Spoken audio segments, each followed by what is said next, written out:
Hi all, good morning. So in the last video about liberal humanism and literary theory, I want to give you some examples, some specimens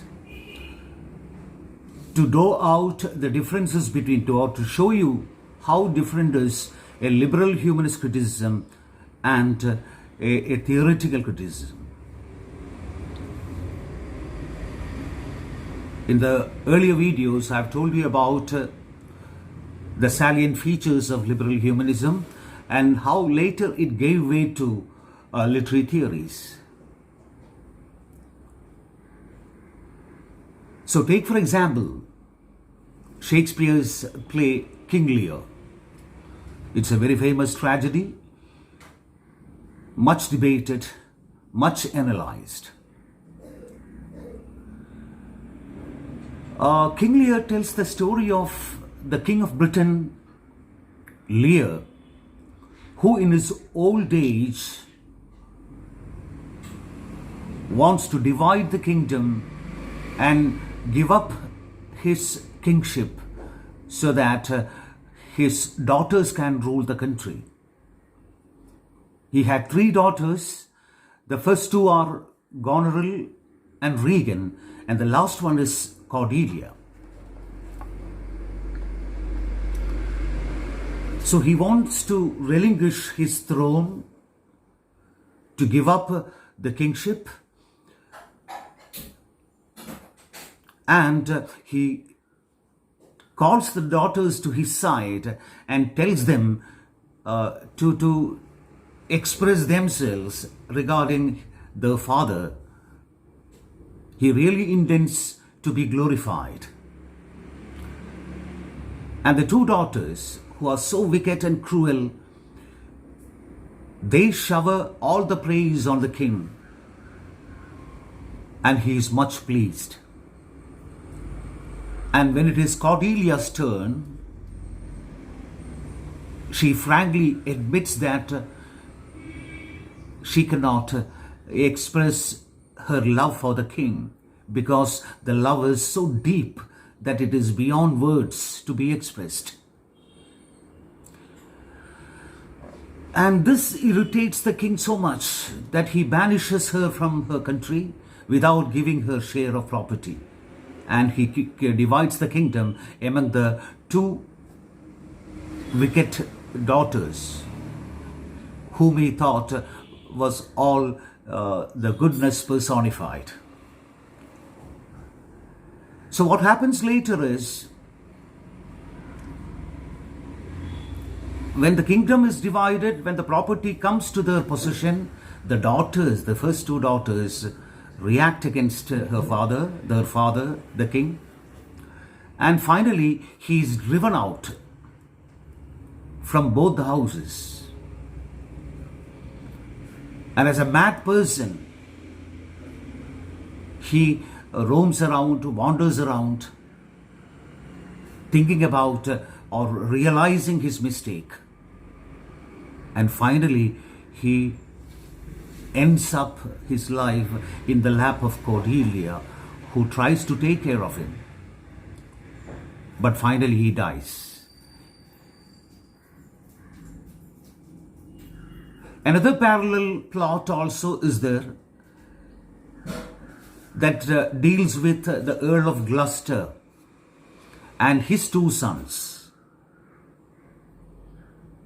Just like King Lear's family, his 2 sons, the first son is wicked and so cruel, and the second son, he is adopted, and the second son is the person who tries to save him. So both these have parallel plots. You give trust, or you have the trust in somebody, but they behave so badly, unexpectedly. So there is betrayal of trust. But at the same time, there are people who show goodness in them, So this is how a traditional humanist criticism centers around. It centers around the conflict between the good and evil, and it gives out a message like that. But when you deal with this in another perspective, say from the structuralist perspective, you find how the reading varies, or where the focus is.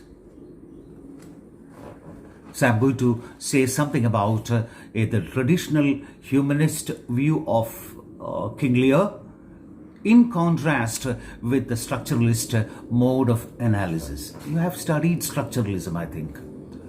Anyway, when we come to it, I'm just giving you a framework just to make you understand, make you realize how different the critiques can be.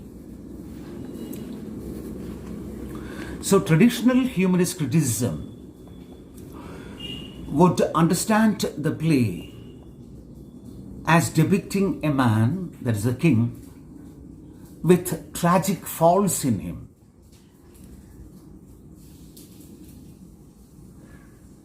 Most of the Shakespearean tragedy, the hero, really the protagonist, suffers from some tragic weaknesses or limitations or weaknesses that bring about the tragedy in his life.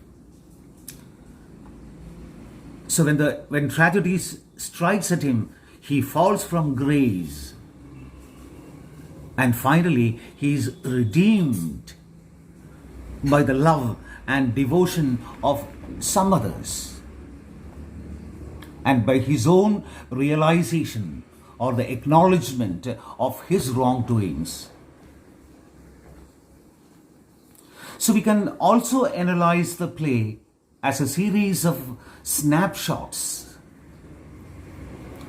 visuals of imaginary real events that provide some sort of a moral education, moral instruction. So characters there also could be read as or discussed as if they have or if they embody real moral qualities.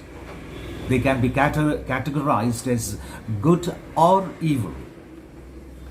So as seen in almost all tragedy, the conflict is between goodness and evil. But think about the same story from a structuralist perspective. They would consider the story as part of a textual system in which the character's function is determined by its relation to the functional part of the system. So structuralism believes in the in the ideal that nothing can be understood in isolation. Everything is a part of a system, and everything has a function in that system. So here King Lear, that play, is part of a textual system itself. So think about Goneril and Regan, the two wicked daughters.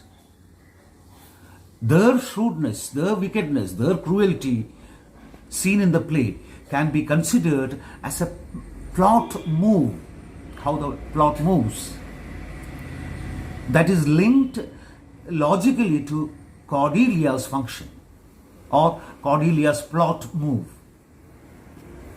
which might be considered as fidelity, sincerity, or restoration of the order. What has been disordered can be restored or brought back to order. Then in another sense, a structuralist would also consider the characters to be signifiers, linked to signified concepts. You know about Saussures' distinction between signifier, sign, signifier, etc. So, in the other plot, you find Edmund, who is the villain who acts against his father, Earl of Gloucester. He is a signifier for betrayal of trust. The duty of the son towards the father. The bonding, the trust they have with each other. So that is broken by the wickedness of Edmund. So he carries that betrayal of trust, that meaning, when he is placed in relation to the other signifier, Edgar, who loves his father much.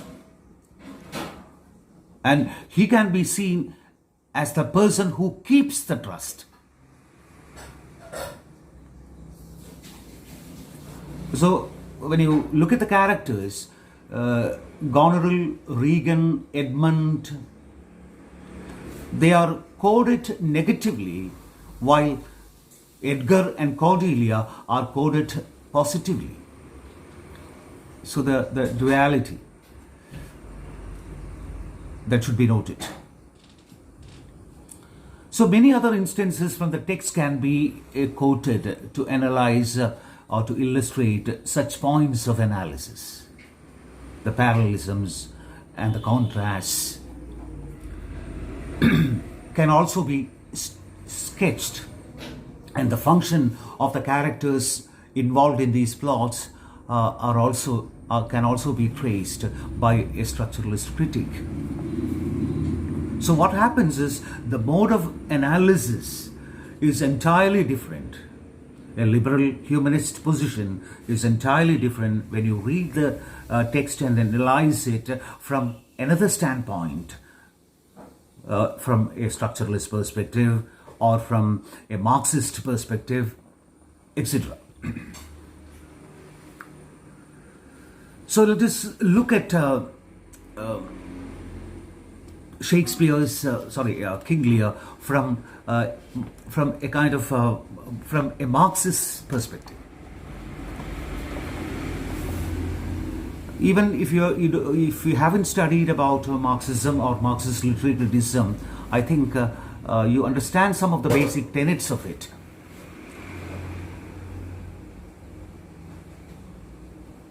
They speak about class conflicts.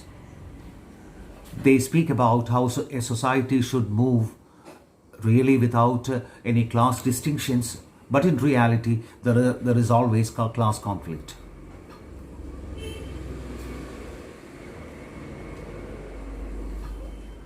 So they speak about the historical context in which the text is written, the economic conditions that gets reflected in the text. So all these come into play a significant role in analyzing the text from a Marxist literary critic's point of view. So I told you the text may reveal, if you are a Marxist critic, when you try to analyze the text, you concentrate on how the economic conditions of the time influenced the behavior of the characters.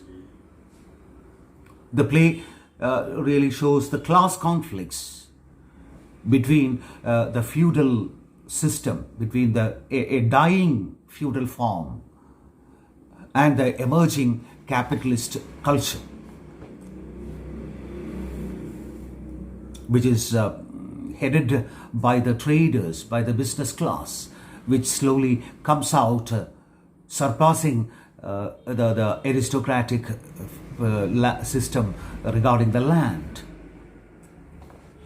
Then Lear's plight is suggestive of the failure of these feudal notions of duty and obligation. You know something about feudalism? It really bifurcates the sections of people into so many stratas so many divisions, and each strata has a duty, or an obligation towards the people of the higher class.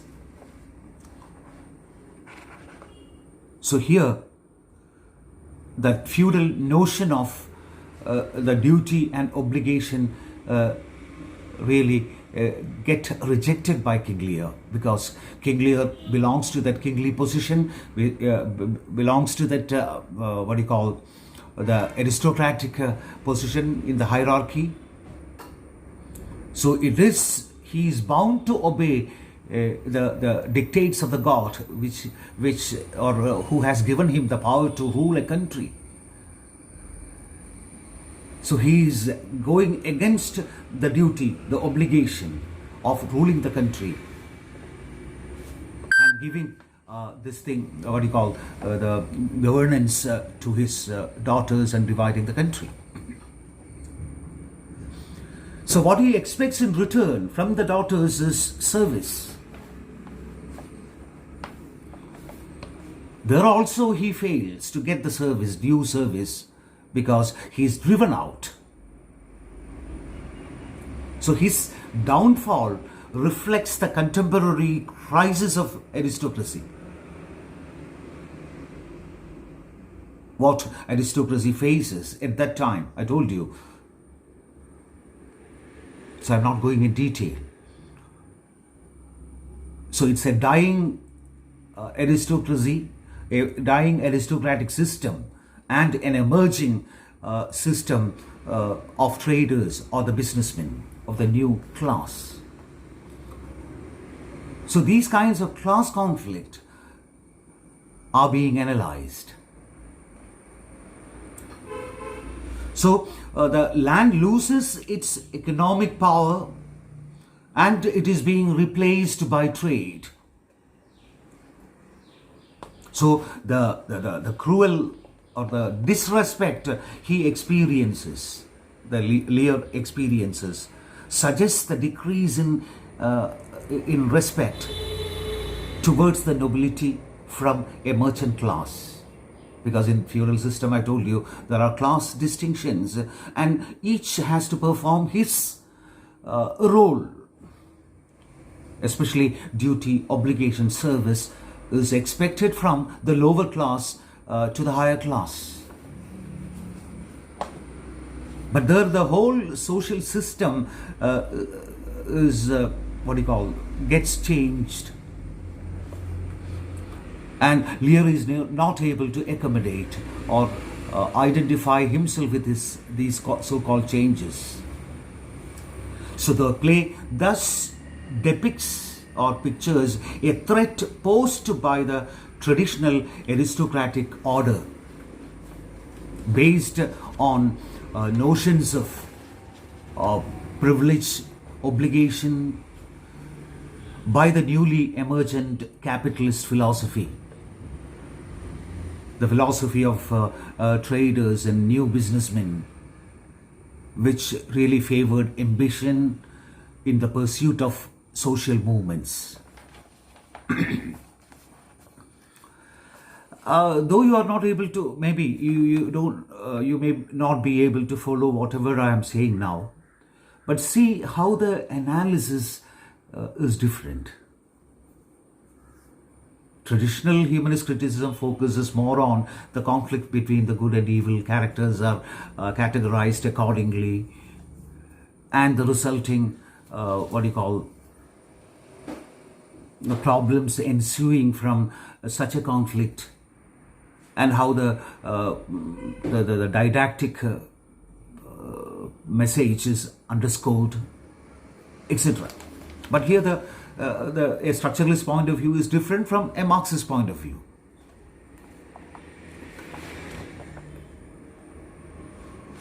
Then let me give you another example.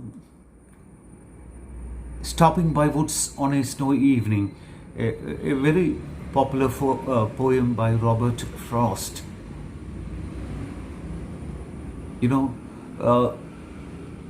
The summary of the poem. There you find a horseman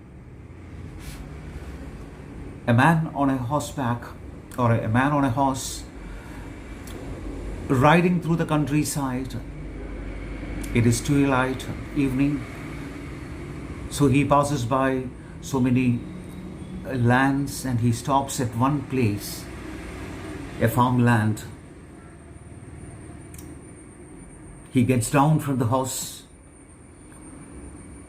and then he looks at the expansive farmlands stretching miles and miles. And then he wonders about who the owner is. It's a woody area. The woods are dark and deep. That's one line. And so he's lost in thoughts at the time, thinking about the farmland, thinking about its owner. So from that imaginative world, he is thrown back to the real world when the horse starts shaking its harness bells. So the sound really makes him or come down to reality.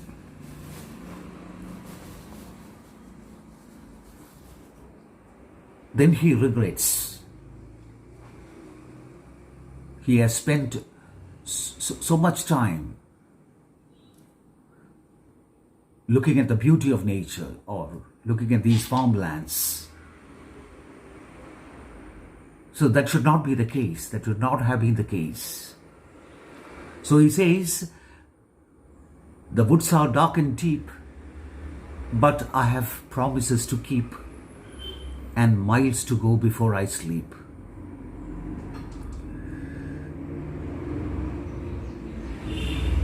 So he has to perform his responsibility until his death. That's what he means. Miles to go before I sleep.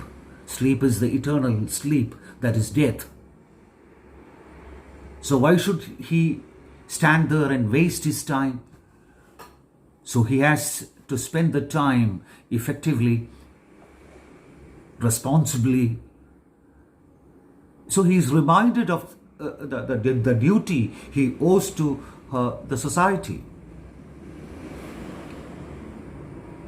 So the message is very clear there. A liberal humanist position will emphasize the didactic element of the poem. So the repeated closing lines of the poem, that's the refrain, so miles to go before I sleep, is usually interpreted as exhorting the readers to fulfill their responsibilities until their last breath. It advises you to value the time properly and use it responsibly. It's said that our first Prime Minister, Pandit Jawaharlal Nehru, was so much carried away by the lines of the poem that he used to keep this poem in his office table for getting the required inspiration to work for the betterment of the society. So even while dealing this poem in class, we also tell the students. So it teaches you something, it gives you a moral or a message. But a post-colonial reading of this poem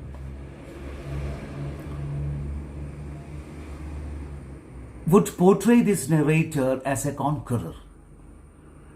Post-colonialism also, I don't know whether you have studied it or not, it is in the syllabus. Post-colonialism is an attitude, or it is a movement which is related to the writers who wrote after this colonialism. India was a colonial, India was colonized, and the writers who come after colonization wrote about the bitter experiences of colonialism.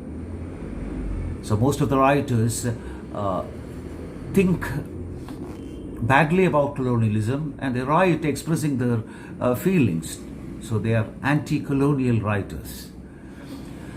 And post-colonialism also gives about these writers and their works and the perspectives. Here, the rider on the horseback is a conqueror. You know, he's bent on making conquests, trespassing into others' lands without permission. So such a wicked conqueror is riding the horse, and his sole intention is to conquer other countries and expand the boundaries of his kingdom or his empire. So when you look at from that point of view, when you look at the rider from that point of view, the poem reflects his wish before his death of further conquests he has to carry out.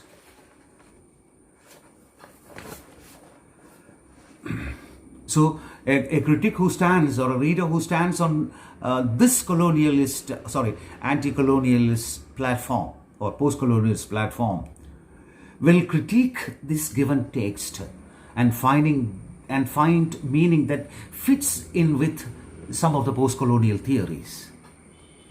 So entirely an opposite view of this person.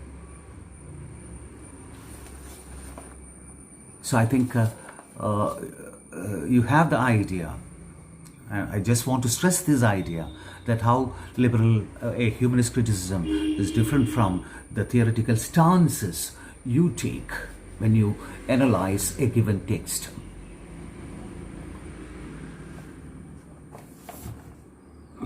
പറഞ്ഞു വരുന്നത് ഏകദേശം മനസ്സിലായിട്ടുണ്ടാവും. ഒന്ന് സ്ട്രക്ചറലിസവും post colonialism ഒക്കെ തന്നെ, അല്ലെങ്കിൽ Marxism ഒക്കെ തന്നെ നിങ്ങൾക്ക് പഠിക്കേണ്ടതായിട്ടുള്ള ലിറ്റററി തിയറീസാണ്. ആദ്യത്തെ വീഡിയോസിലൊക്കെ ഞാൻ ആദ്യം ലിബറൽ ഹ്യൂമനിസം എങ്ങനെയാണ്, എന്താണ് ട്രഡീഷണലായിട്ട് എന്താണെന്നുള്ള കാര്യമാണ് പറഞ്ഞത്. കുറേ കാര്യങ്ങൾ അതെങ്ങനെയാണ് പിന്നെ ലിറ്റററി തിയറീസിന് വഴിമാറി കൊടുക്കുന്നത്, ക്രിറ്റിക്കൽ തിയറീസിന് വഴിമാറി കൊടുത്തതെന്ന് പറഞ്ഞു. അപ്പോൾ അതിൻ്റെ ഫീച്ചേഴ്സൊക്കെയാണ് നമ്മൾ ആദ്യത്തെ വീഡിയോസിലൊക്കെ ഡിസ്കസ് ചെയ്യുന്നത്. അപ്പോൾ ഇതിനൊരു പ്രാക്ടിക്കൽ ആപ്ലിക്കേഷൻ എന്നുള്ളത് നിങ്ങൾക്കൊന്ന് മനസ്സിലാക്കാൻ വേണ്ടിയിട്ടാണ്. എങ്ങനെയാണ് ഒരു ടെക്സ്റ്റിനും മീനിങ് സ്റ്റേബിൾ അല്ല, ഫിക്സ്ഡ് അല്ല എന്ന് പറയുന്നത് എന്തുകൊണ്ടാണ് അല്ലേ? സോഷ്യോറിൻ്റെ റെവല്യൂഷണറി ഐഡിയാസിന്, ലാംഗ്വേജിനെ കുറിച്ചുള്ള അദ്ദേഹത്തിൻ്റെ പുതിയ തിയറീസൊക്കെ തന്നെ വളരെയധികം ഇമ്പോർട്ടൻ്റ് ആയിട്ടുള്ള തിയറീസാണ്. അപ്പം വേർഡും മീനിങ്ങും ഒക്കെയുള്ള ബന്ധങ്ങളെക്കുറിച്ചൊക്കെ തന്നെ അവിടെ ഡിസ്കസ് ചെയ്യപ്പെട്ടതാണ്. അപ്പം നമ്മളിത് കാണുന്നത്, നമ്മൾ നോക്കിക്കാണുമ്പം, ഒരു ലിറ്റററി ടെക്സ്റ്റിനെ നോക്കിക്കാണുമ്പോൾ അത് തുറന്നു തരുന്ന എന്താ പറയുക, ഒരു ലോകമുണ്ട്. ആ ലോകത്തെ നമ്മൾ നോക്കിക്കാണുന്നത് നമ്മുടെ ഒരു പെർസ്പെക്റ്റീവിൽ നിന്നുകൊണ്ടാണ്. ചിലപ്പോൾ ഞാനൊരു മെയിലാണ്, അപ്പം ജെൻഡർ ബേസ്ഡ് ആണെങ്കിൽ അങ്ങനെയും പറയാം. ഞാൻ ചിലപ്പോൾ എൻ്റെ ഏജ് അങ്ങനെ ആയിരിക്കാം. ഇതിൽ നിന്ന് വ്യത്യസ്തമാണ് ഒരു 10-20 വയസ്സുള്ള ഒരു പെൺകുട്ടി ഈ ഒരു ലിറ്റററി ടെക്സ്റ്റ് വായിക്കുമ്പം അവൾക്ക് കിട്ടുന്ന ആ ഒരു മീനിങ് ലെവലിൽ എങ്ങനെയാണ് മാറ്റങ്ങൾ വരുന്നത്. അത്രത്തോളം മൈന്യൂട്ടായിട്ടുള്ള ഇതിൽ പോലും മാറ്റങ്ങൾ വരാം. അപ്പോൾ നിങ്ങൾ ഒരു ലിറ്റററി തിയറി ആയിട്ട് ബന്ധപ്പെട്ട് നിൽക്കുന്ന ഒരാളാണെങ്കിൽ അതിൻ്റെ ഐഡിയൽസ് വെച്ചുകൊണ്ട്, അത് നമ്മളെ സബ് കോൺഷ്യസ് മൈൻഡിലും അല്ലെങ്കിൽ എപ്പോഴും നമ്മളെ ഉള്ളിലുള്ളതാണ്. അപ്പോൾ അത് വെച്ചുകൊണ്ടാണ് നമ്മൾ കാര്യങ്ങളെ പലപ്പോഴായിട്ടും അനലൈസ് ചെയ്യുക, അതിൻ്റെ മീനിങ്സ് കണ്ടുപിടിക്കുക എന്നുള്ളത്. അപ്പോൾ മീനിങ് പോലും, അല്ലെങ്കിൽ ഒരു ഈ text, what is the text about എന്ന് ചോദിച്ചു കഴിഞ്ഞാൽ, ഒരു കൺക്ലൂസീവ് ആയിട്ടുള്ള, ഒരു ഫിക്സ്ഡ് ആയിട്ടുള്ള, ഡിറ്റർമിനേറ്റ് ആയിട്ടുള്ള, സിംഗിൾ ആയിട്ടുള്ള ഒരു അർത്ഥതലങ്ങളിലല്ല എത്തുക. ഒരാൾ വിചാരിക്കുന്നത് അവരുടെ ആ വായന അങ്ങനെ ഉണ്ടല്ലോ, അതൊരു പുനർവായനയ്ക്ക് വിധേയമാക്കുമ്പോൾ അവരുടെ വായനയാണ് ശരി എന്നുള്ള രീതിയിൽ അവർ എസ്റ്റാബ്ലിഷ് ചെയ്യാൻ ശ്രമിക്കുമായിരിക്കും. പക്ഷേ വേറൊരു സ്റ്റാൻഡ് പോയിന്റ് നോക്കുമ്പം അതിൽ നിന്ന് വ്യത്യസ്തമായിട്ടുള്ള റീഡിങ്ങിലേക്കായിരിക്കും നമ്മൾ പോയിക്കൊണ്ടിരിക്കുക. ഇപ്പം ഞാനിവിടെ 2-3 എക്സാമ്പിൾസ് നിങ്ങൾക്ക് തന്നു. അത് ഒന്ന്, ആ കിങ് ലിയറിൻ്റെ ഹ്യൂമനിസ്റ്റ് ക്രിറ്റിസിസം എങ്ങനെയാണ് കിങ് ലിയറിനെ നോക്കിക്കാണുന്നത്. പൊതുവേ ഇതൊക്കെ തന്നെ ഹ്യൂമനിസ്റ്റ് ക്രിറ്റിസിസത്തിൽ conflict between good and bad, അല്ലെങ്കിൽ ഗുഡ് ആൻഡ് ഈവിൾ, ഇത്തരത്തിൽ ഒരു ക്യാരക്ടേഴ്സിനെയും അതുപോലെ തന്നെ നമ്മൾ കാറ്റഗറൈസ് ചെയ്യുന്നുണ്ട്. നല്ല ക്യാരക്ടേഴ്സ്, പിന്നെ ചീത്ത ക്യാരക്ടേഴ്സ് എന്നൊക്കെ പറഞ്ഞുകൊണ്ട്. അപ്പം ഇതിൻ്റെ കിങ് ലിയറിൻ്റെ സ്റ്റോറി ഒന്ന് മനസ്സിലാക്കാൻ ശ്രമിക്കുക. എന്നിട്ട് അതിൻ്റെ ഹ്യൂമനിസ്റ്റ് ക്രിറ്റിസിസത്തിൽ നിന്ന് എങ്ങനെയാണ് ട്രഡീഷണൽ സ്ട്രക്ചറലിസം, കാരണം സ്ട്രക്ചറലിസം ഈ പാരലൽസും ഈ കോൺട്രാസ്റ്റും അല്ലേ, നമുക്ക് സോഷ്യോറിയൻ തിയറീസ് കുറച്ചൊക്കെ അറിയാമല്ലോ, അത് പഠിപ്പിച്ചിട്ടുണ്ടെന്ന് എനിക്ക് തോന്നുന്നത് ടീച്ചർ.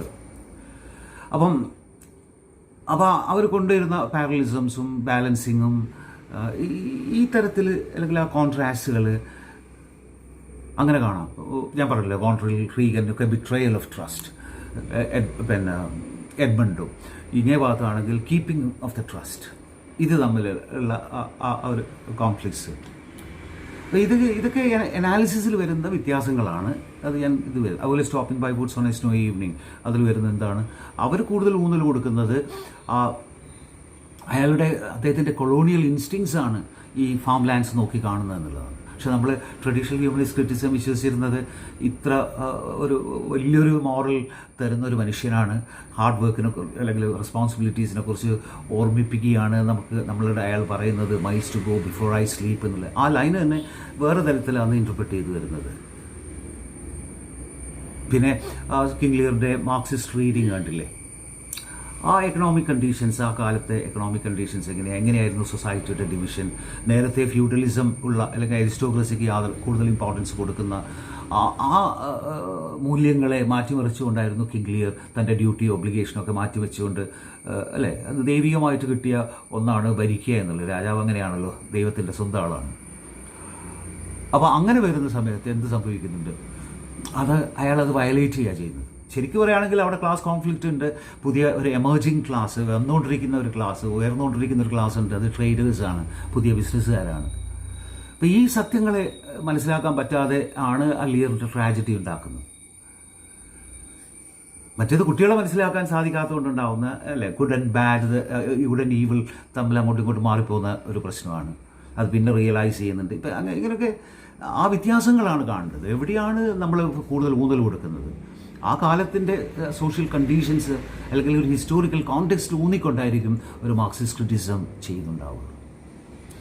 അപ്പം ഇത് അങ്ങനെ ഒരു സ്പെസിമെൻ തരണം എന്ന് ആ ടെക്സ്റ്റിൽ പറയുന്നില്ല.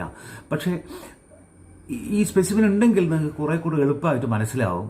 പിന്നെ ആ സ്പെസിമെൻസും ഏതെങ്കിലും ഒരു എക്സാമ്പിളെങ്കിലും മനസ്സിലുണ്ടാക്കുന്നത് നല്ല തന്നെയാണ്. ഓക്കെ, സാധാരണ പറയുന്ന പോലെ പഠിക്കുക, പറ്റാവുന്ന രീതിയിൽ എപ്പോഴെങ്കിലും നമുക്ക് കാണാൻ ശ്രമിക്കാം. Okay, thank you all.